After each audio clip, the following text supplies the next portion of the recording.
Blondel. Bonjour Kev Adams.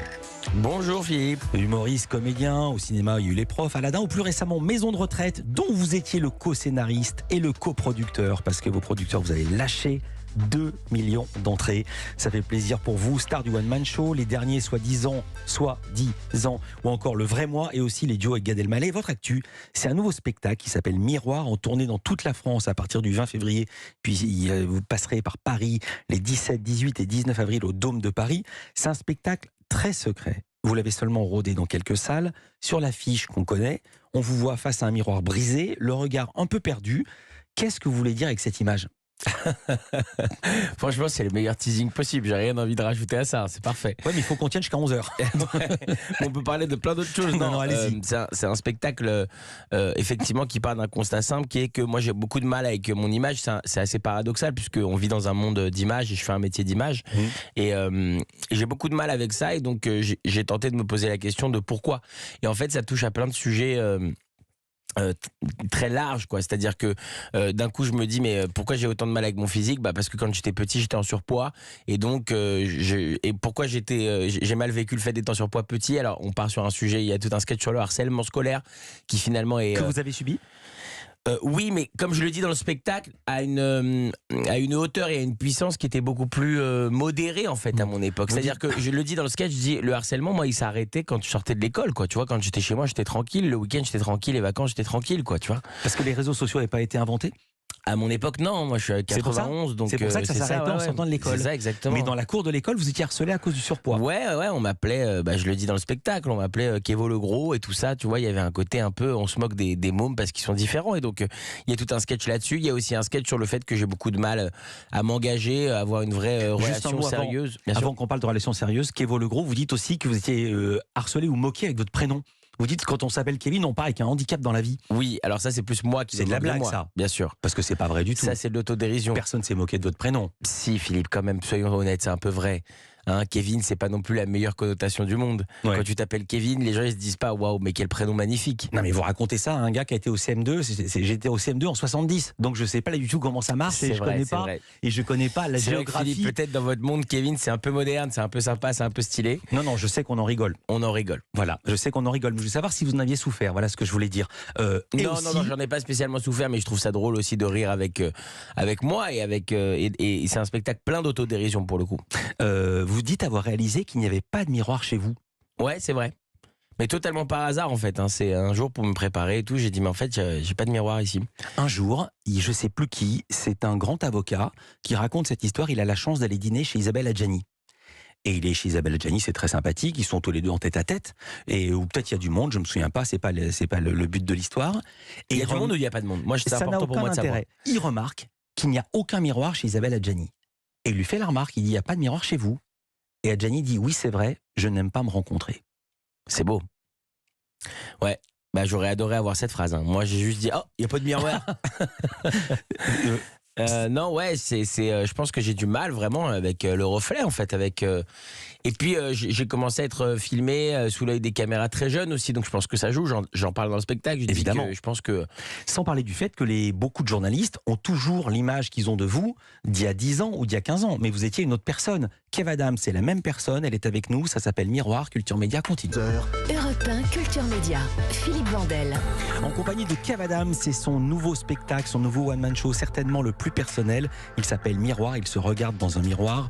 Vous le verrez au Dôme de Paris les 17, 18 et 19 avril. Et puis avant ça, grosse tournée dans toute la France. On va donner les dates. Dans le dossier de presse, il a indiqué ceci. Vous pensiez avoir tout vu de Kev Adams, sur scène, au cinéma, dans la presse People, en boîte. Surtout en boîte, et même beaucoup trop en boîte. Fin de la citation. Vous sortez vraiment trop en boîte ? Ouais, je crois que je sors trop en boîte pour mon âge et que c'est plus possible. J'en parle dans le spectacle, je dis que ma grand-mère me demande pourquoi je suis toujours pas marié, que j'ai un rapport privilégié avec ma grand-mère, et elle me dit mais pourquoi t'es toujours pas marié ? Et je lui dis écoute, j'ai l'impression que j'ai un peu le syndrome de Peter Pan, j'ai encore envie de faire la fête, j'ai envie d'être dehors tous les soirs, j'ai envie de vivre, quoi, j'ai envie d'être. Mais là, et elle me dit cette phrase que je trouve très mignonne, elle dit en fait toi t'es exactement comme mes dents. Et je lui dis, c'est-à-dire, mamie, elle me dit, tu passes toutes tes nuits dehors. Ça me fait rire, voilà. Mais vous étiez en boîte cette semaine encore ou pas ? Ouais, j'ai été cette semaine. Ouais, j'ai été cette semaine. Et c'était très, très sympa. Et les gens vous disent quoi? Les gens vous reconnaissent comme Kev Adams, les gens vous reconnaissent comme un habitué. Et non, figurez-vous que les gens me reconnaissent comme Nico Saliega. C'est très étrange, je sais pas pourquoi. Vous n'avez pas compris le sens de ma question. Est-ce que vous êtes un habitué? Est-ce qu'on vient vous draguer comme une star agit comme un aimant en boîte de nuit ou pas du tout? Je vous dérange pas. Je crois pas. Non, c'est assez tranquille. Hein. Les gens font la fête, ils font leur truc. Bien sûr, on me reconnaît parfois, mais c'est pas. Non, c'est beaucoup moins fort que en journée dans un restaurant ou des choses comme ça. Je trouve que c'est beaucoup plus. Puis il y a une espèce de. Les gens sont pudiques en boîte. Tu vois, il y a un côté un peu. On est venu danser, on est venu entre potes, on est venu draguer aussi pour certains. Donc non, moi c'est assez cool. Pour vous? Pour moi, on m'embête pas là-bas en tout cas. Mais est-ce que vous y allez pour draguer? J'en parle parce que c'est le sujet. Non, moi vraiment j'aime la vibe, j'aime voir les gens, je suis curieux de voir les gens. D'ailleurs, la plupart du temps, j'y vais, je parle qu'avec mes potes, hein, donc on pourrait très bien aller ailleurs en fait. Mais j'aime cette ambiance, la musique, les gens, je sais pas, il y a un truc un peu sulfureux qui me plaît dans les boîtes. Vous avez 30 ans, vous dites que vous êtes dans un entre-deux, vous adorez passer des heures sur TikTok comme un ado. En même temps, vous avez des potes qui deviennent parents. Ouais, c'est vrai. Et alors, c'est comment? Bah, c'est particulier, hein. C'est une vie étrange, un peu. C'est cette génération qui a grandi avec Instagram et tout ça, qui devient parent, et en même temps qui essaye de rester un peu connecté avec ceux avec quoi on a grandi et les nouveaux médias aussi. Donc, c'est un peu particulier, c'est un vrai entre-deux. Mais est-ce que ça vous donne envie d'être parent? Est-ce que ça vous donne envie de faire comme les autres? Est-ce que vous vous sentez différent parce que tous vos potes commencent à avoir des enfants?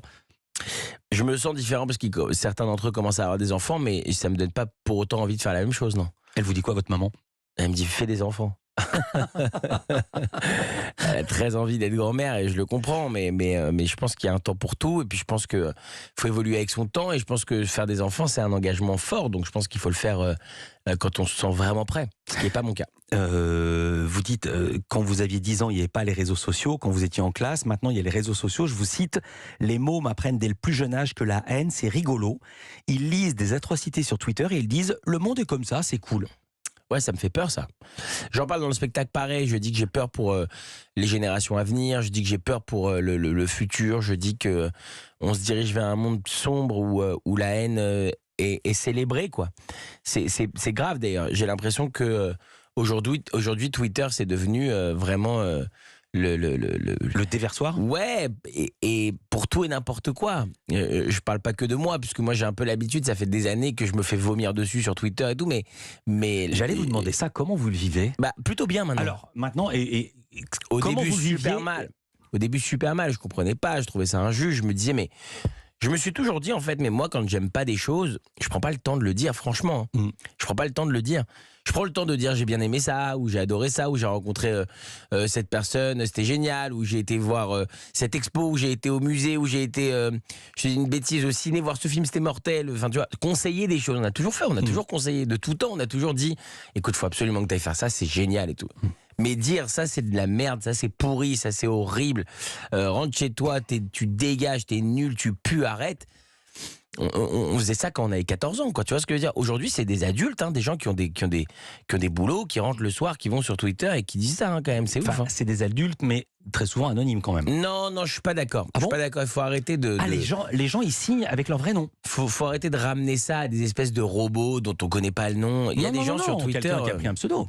Il y a des gens sur Twitter qui sont des adultes, tu cliques sur leur compte, tu vois, il y a écrit leur taf, l'endroit où ils taffent, il n'y a aucun problème, ils assument à 200% et ils vomissent sur tout le monde.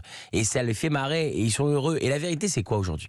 La vérité, c'est que quand tu vomis sur quelqu'un ou quand tu clashes quelqu'un sur Twitter, eh ben ça marche. Ça fait du retweet. Et aujourd'hui, on vit dans une société où les gens, ils sont là, ils rêvent d'un peu de lumière. Et c'est triste d'ailleurs, hein, c'est devenu un monde où, à quand je vais avoir mon petit moment de lumière? Alors sur TikTok, t'as des mômes qui sont prêts à danser dans la rue ou à montrer à moitié leur cube en se disant, bah peut-être je vais avoir un peu de vues, tu vois. Je vais avoir 100 000 vues, 200 000 vues, 300 000 vues, ce sera mon moment de gloire. Il n'y a plus besoin de faire un métier artistique pour connaître son moment de gloire. Et sur Twitter, c'est pareil. Si je déglingue cette personne que tout le monde déglingue, puisque j'ai l'impression que c'est la mode, peut-être que je vais avoir 1000, 2000, 5000, 100 000 retweets et ce sera mon moment de gloire. Ce sera mon moment à moi. Et il y a plein de gens qui sont même parfois des personnalités publiques, qui se disent il est temps pour moi de vomir également parce que c'est la seule manière que j'ai d'avoir de la lumière. En parlant de cette dichotomie entre le nombre de followers et le rendu, si j'ose dire, il y a quelques instants, Jean-Luc Lemoyne racontait que Thomas Porte, le député, il a 85 000 followers et l'image qu'il a montrée où il met son pied sur un ballon à l'effigie d'un ministre, 4,5 millions de retweets. Ouais, voilà, c'est la preuve. C'est qu'encore une fois, il n'y a plus vraiment de ratio entre le nombre de followers et le nombre d'impact finalement. Et cet impact-là, c'est quelque chose que tout le monde recherche. Malheureusement, même des gens qui font pas des métiers de lumière, quoi. La seule bonne nouvelle, c'est que ça ne vous touche plus. Moi, j'en ai strictement rien à foutre maintenant. Ouais, vraiment. À un point qui est dingue, c'est-à-dire que c'est même flippant parfois. C'est-à-dire que je suis détaché à un tel point que... En fait, je me dis juste, c'est intéressant d'analyser ça presque en grand, quoi. Pas seulement mon petit cas à moi dont on se fout, mais plus je vois que tout est critiqué, tout est massacré pour tout et n'importe quoi, quoi. Je parle trop. Non, pas du tout. C'est pas que vous parlez trop, c'est qu'il fallait qu'on marque une courte pause. Kev Adams, ça s'appelle Miroir. Il sera au Dôme de Paris. Il est avec nous dans Culture Média. Je suis désolé, tout de suite. Mais non, vous êtes me pas lancez désolé. sur des sujets tellement passionnants. C'est un tel plaisir. On va parler de musique, on va parler de jeux vidéo, on va parler surtout de Kev Adams. À tout de suite.